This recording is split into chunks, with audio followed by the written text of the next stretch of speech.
Wide receiver, top 5. So pretty straightforward. Justin Jefferson, Jamar Chase, Stephon Diggs, Tyreek Hill, and CeeDee Lamb. Yeah, I got Jefferson, Chase, Diggs, Hill, and Keenan Allen. Oh, nice. Yeah, I mean he's balling, man. He's like Oh, hell yeah. like Jesus kind of came out of the like. It's just been every week. It's like I don't know okay, why he played so much I last week neither. though. I mean, I project him for like 3 catches, Yeah, man. 35 yards, Yeah, and he just went so. off. But Hopefully, anyone didn't bet props based on our projections on the Chargers because that was I know. I didn't even I know don't what think to they were do. To be offering honest, any. I thought that for sure they were going to rest their starters entirely. You know, if the what was it? Who was it? Who had a win? If the if the Bengals won, I thought the Chargers weren't even going to play guys. So I had them like I had most of the starters at like 20 like 50% Oh, or less. yeah, So the whole week there were so many. I mean, I usually have way more clarity on these preseason games. And usually the last week of the season is always nuts, but this time was just especially nuts because it was just impossible to know which teams were going to play their starters. I mean, Tampa played yeah, their starters for the first half and stuff, so things like that. But Keenan Allen, 8 catches, 102 yards, 2 touchdowns in a meaningless game. It was so bizarre. I wonder if he. I mean, I don't think it was any incentives. I don't know what it like. It seemed like he wanted Yeah, to get no some way type of he was numbers. Yeah, I don't know. It was weird, but I just mean, either wanted to way, ball out. he balled out. So yeah, in Yeah, the playoffs against Jacksonville. I mean, I'm not scared of that matchup at all. So, no like with way. CD, the one thing about CD, I remember that first game of the season, he didn't do anything. That's the only thing that scares me about him because he's usually my top 5. I mean, he had a Yeah. crazy end to the season too, but I think it was like 2 of 11 in week 1 against Tampa Bay. So that's something that's gonna be interesting. All right, Yeah. who you high on?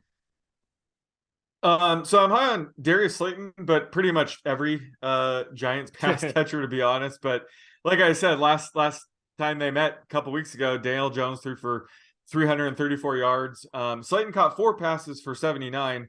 And he's been averaging around like a 97% routes run rate the past 5 games or so. And I think just with Richie James and Isaiah Hodgins playing at just a high level, of late, it could open things up for Slayton even more. So I think, he's just getting so much playing time. He's their main downfield threat. So just a couple deep passes here, and he could have a massive game. So he's my wide receiver 19 right now. I think consensus was somewhere in the 20s. But I like him. Like I said, with Richie James, Isaiah Hodgins, all of them, like them all this week. And then, as always, one last time, I guess, Christian Kirk and Zay Jones. I have Christian Kirk wide receiver 8. Consensus has him wide receiver 16. Zay Jones, I have him wide receiver 15. Consensus wide receiver 21. I don't really know what's going on here. Just it seems like I'm always much higher on these guys, but could be a potential shootout against the Chargers. The Jaguars are 1.5 point underdog here. So while they could lean on ETN heavily here, I do think they'll have to air it out at some point. Plus, both these receivers had big games against the Chargers earlier in the season. So I can't really tell why the consensus is so low on these guys, but I've loved investing on these guys. So I'm really high on these guys once again. Yeah, Kirk is the guy I had circled because we always like to look at like the schemes of the other team, and the Chargers tend to play more man than most teams. They're usually top 10 in man coverage rate, and Kirk especially. I mean, 2.8 yards per route against man coverage leads the Jaguars, and that's compared to 1.6 against zone. So this is, it could obviously switch it up, but they tend, teams that play man tend to play man. Like that's just what we tend to see.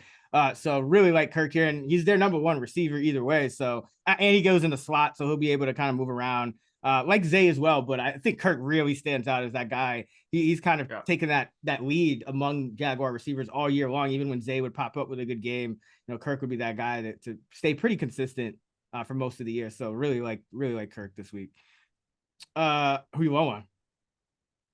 So I'm low on Brandon Ayuk against the Seahawks. He's my wide receiver 17. The consensus has him wide receiver 11, but we could see some significant rain here. And Ayuk's the higher ADOT player of the top pass catchers in this offense, so he could take a hit there. Plus, the Seahawks are zone heavy defense, and that typically favors Christian McCaffrey, Deebo Samuel, George Kittle. Usually Ayuk gets a huge plus when he's facing a team that plays a ton of man coverage.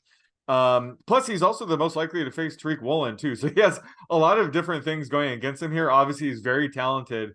But just with all those factors and with the Niners probably winning this game pretty easily, just leaning on the run game and defense. I'm a bit lower on Ayuk this week.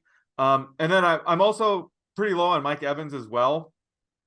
He's my wide receiver 13 right now, actually, compared to the consensus of wide receiver 5. And I bet most people will overlook his 0-catch game last week. He left early due to an illness. It was a meaningless game. So I think that people still have that 10-catch, 207-yard, 3-touchdown game still fresh in their mind. But, I mean, he was in a sort of a 7-game slump heading into that. I think you pointed that out, where he hadn't scored since week 4. So in week 4, he got 8 passes, 103 yards, and 2 touchdowns. So most of his fantasy production this year has come in 2 games. And while he obviously, he has one of the highest ceilings than any receiver in the game, on a slate like this, I'm a bit lower than him. And Dallas is a really tough matchup as well. They rank 3rd in DVOA against the pass. They have the 3rd highest pressure rate. So Brady might want to get rid of it a little bit quicker. So like I said, Leonard Fournette could see an increase in targets, and same with Chris Godwin. I think Brady's going to want to get rid of it pretty quick. So that could also hurt Mike Evans as well in this matchup.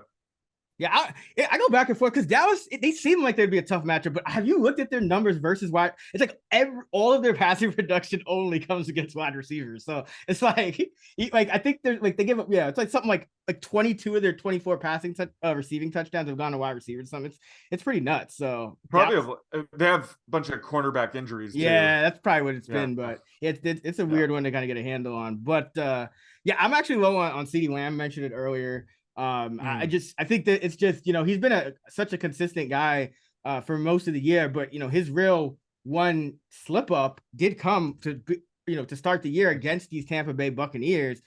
Just 2 catches for 29 yards on 11 targets. He was visibly frustrated throughout that game, and he played all the snaps in that game. So I do think that is something to kind of watch here, especially with their Dak's kind of struggling with some of the interceptions.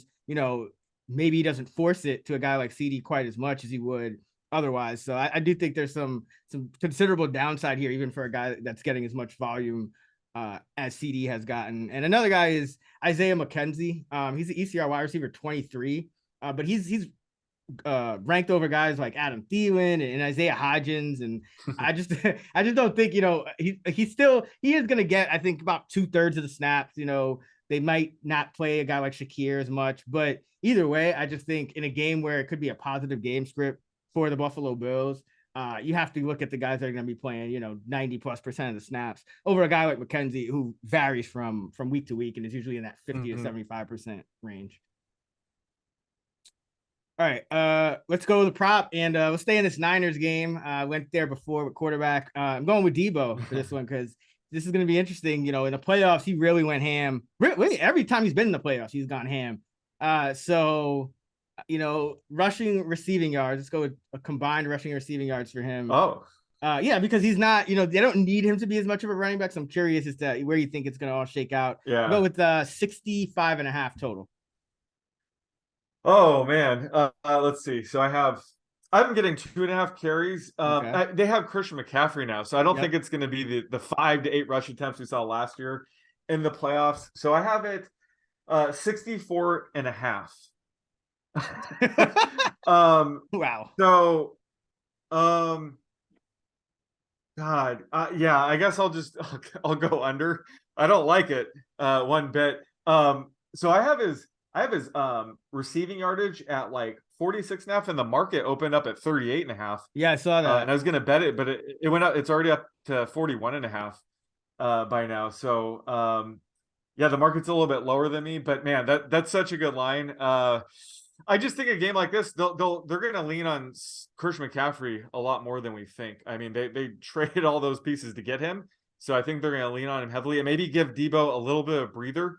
I know he returned to a full, role last week. He had an 85% routes run rate, but they still need him healthy for the later rounds. So I think if they can, he'd be the player they limit, especially with rush attempts. So I'm going to go under, but I don't like it. Like you said, he can go off at a moment's notice, and this is a great matchup for him. But I think his median here is just a bit lower. Yeah, I mean, it also depends on what you're projecting for Purdy, because you mentioned like the market's kind of a little different from what we have. So yeah, that could kind of I think as the weather forecast becomes clearer too, that'll kind of change. Yep. It's probably not one of the things you do necessarily want to touch early in the week either way. He's a type of player, honestly, that could thrive in the rain as well. I mean, just get him the ball and True. make people miss. He's probably the one. He and maybe Kittle and McCaffrey are the players that it probably doesn't matter. The They're whole so good offense. after the catch. Yeah. They just I mean, honestly, they're just Ray equipped to McLeod, just yeah. handle the Seahawks here. Oh yeah, exactly.